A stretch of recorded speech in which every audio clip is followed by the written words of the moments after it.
Nakon što je sinoć napustila Belu kuću, Jovana Korpar je u studiju kod voditeljke Dušice Jakovljević napisala pismo za drugarima u kojem je imenovala novog vođu.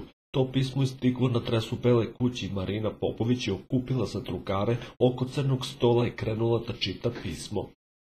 Dragi moji zadrugari, ovim putem vas pozdravljam puno, želim da kažem da mi je bilo drago da vas upoznam. Žao mi je što sa nekima nisam uspostavila komunikaciju, ali sa nekima jesam i to mi je drago.